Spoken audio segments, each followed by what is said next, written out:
Hello, my gifted family. How are you doing? It's your girl Ebu Oluwa. Yes, and I welcome you back to my YouTube channel. Today, I'll be talking about godly relationship and how to build or have a godly relationship. First, what is godly relationship? Godly relationship is a relationship where Christ is enthroned, where the will of God is known and obeyed. It's another thing for you to know that this is the will of God for my relationship. This is what I'm supposed to do based on the instructions of God on my relationship. But it's another thing, another ball game entirely when you obey those instructions and those um commandments, so to say. So, a godly relationship is a relationship where Christ is being enthroned. It means you are building a relationship that aligns with godly principles and strengthens both the partners that are involved in it spiritually. That's godly relationship. To have a godly relationship, it starts with you. First, you have to be godly. Like being godly is your lifestyle. Like you're not godly just because you want to start a relationship, or you're not godly just because you want to pray, God, give me a man or a girl after your heart. No, like you've already embraced the lifestyle of being godly.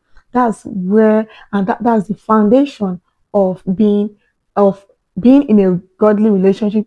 Some people become godly when it's time for them to choose a partner, or and they know that, oh, I want peace of mind, as we used to say. That's when they become godly. And some people even become godly and become prayerful when they have been served breakfast like many times. That's when they'll now come back to God. Hey, I'm back home. No, which is not bad, by the way. But when you have to have a godly relationship, it's has to be like your lifestyle. Being godly, being a child of God, is your lifestyle. Like that's just you every day. Mind you, coming back home is not the issue. The issue is when you are not using like the coming back home as a transactional affair. That's the issue. Like you use it as bait, just to get something that you want. When you are godly, like it has become your lifestyle, as I said, you will attract your kind. And when you attract your kind, it will be easier to have a godly relationship.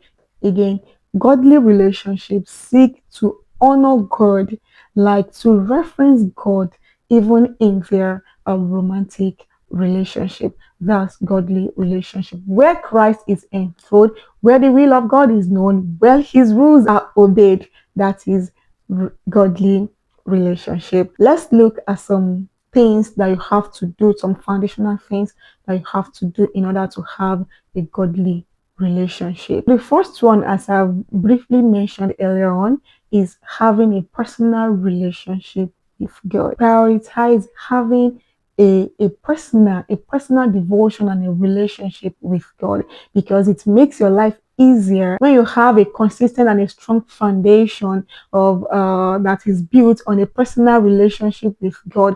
You know who you are, you know what God said about things. Like it just makes things easier for you. You are not confused. By having this personal relationship with God, you'll be able to discern even the wolves in sheep clothing. Of course, they are everywhere, but because somebody is coming to church does not mean that the person have a personal relationship with God, or does not mean that the person is actually a child of God.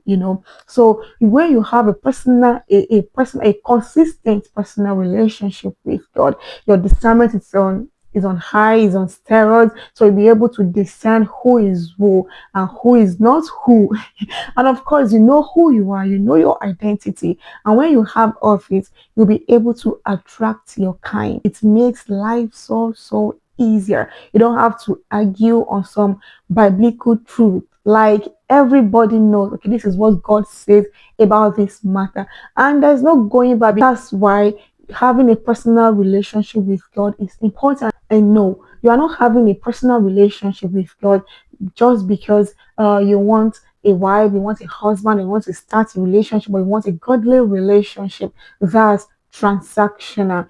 Trust me, having all these are part of the package, but they are not like they are part of the package because when you seek the kingdom of God, every other thing will definitely follow. So you see, just seek ye first the kingdom of God, seek ye first the heart of God, have this personal relationship with God. Let it be like it flows from the love that you have for God, not really from the thing that you have to get from Him.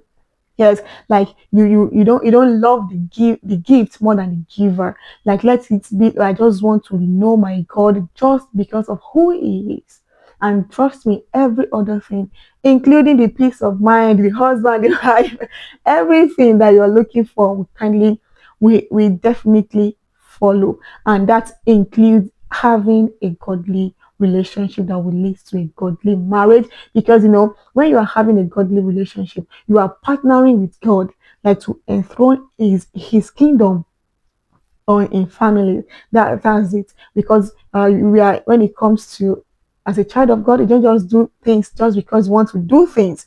You do it with the mind of partnering with God in order to enthrone his kingdom here on earth. So that's one of the reasons you have to have a personal relationship with God. The next thing to have you have to do in order to have a godly relationship is to embrace a heart of service, sacrifice, and selflessness. If you ask me what is love, I will tell you love is service and sacrifice. Trust me, you have to embrace the heart of a servant. Okay, I'm going to this place, I'm going into this relationship to serve the other person.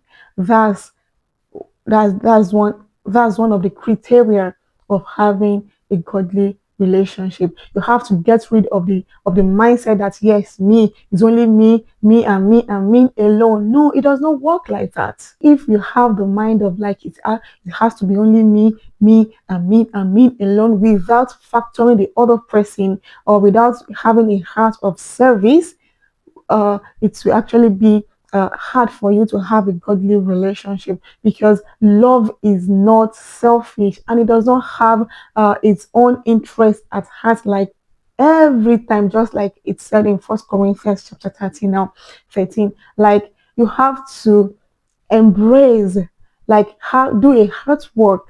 Let God do a heart work in you so that you have the heart of service. Because if you cannot serve, if you cannot sacrifice, then you're not ready to have a godly relationship. Allow God to do that hard work in you so that you get rid, it will prune, He will prune you, and then you get rid of that kind of mindset so that you have the mindset of service, a mindset of being a servant and being able to go extra mile. Because trust me, flesh, this body cannot go to the extent to that extent of being selfless or of sacrifice. So you have to allow God to do a hard work on you. So another thing is, for you to have a godly relationship, you need to embrace a heart of service. Another thing that you have to put in place is set and have a boundary that honor God.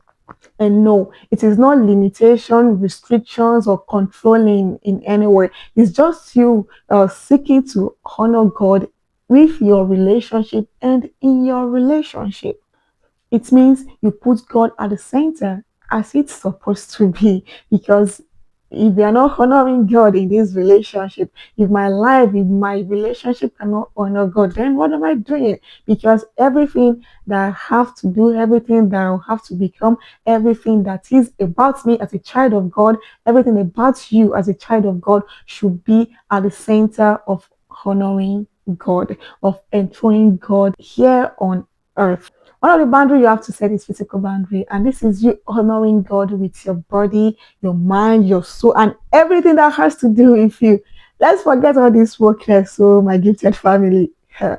Purity is one of the core factors in a godly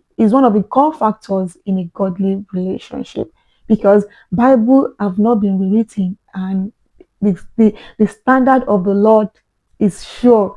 As a child of God, that you have someone that yearns for godly relationship, all these must be set in place. And of course, you have to set your emotional boundaries, your spiritual boundaries. What are we supposed to be doing? What are we not supposed to be doing?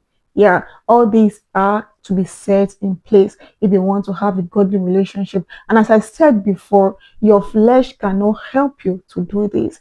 Whatever you want to do, you have to ask God for help. It's as simple as ABC. To have a godly relationship, you have to set boundaries that honor God. The last thing I'll be talking about here today is like be accountable. Be accountable. As soon as it gets clear that okay, this is the direction I will be going with this person, let your relationship be submitted to a higher authority. I mean a higher person that is like a father in the Lord or a mentor to you. Let the relationship be submitted unto them because sin thrives in secrecy. There is difference between being private and being secretive. So please let it be known. And first, it will keep you, when you are accountable, it will keep you on toes like, yes, you know that I cannot do nonsense. Another thing is that being accountable will help you to get through some challenges, like you know that, oh, these people, they have they have a higher knowledge, or they have passed through this phase that I'm just entering. It will help you a whole lot. As I said, sin thrives in secrecy. Even challenges thrives in secrecy. For you to have to build a godly relationship, be accountable. Be accountable to a higher authority, quote and unquote. Now, please be accountable. See, all these are just like a tips of what you need to do in order to have a godly relationship. As I said, to have a godly relationship, first it starts with you. You have to have a personal relationship with God, embrace a heart of service, sacrifice, and selflessness.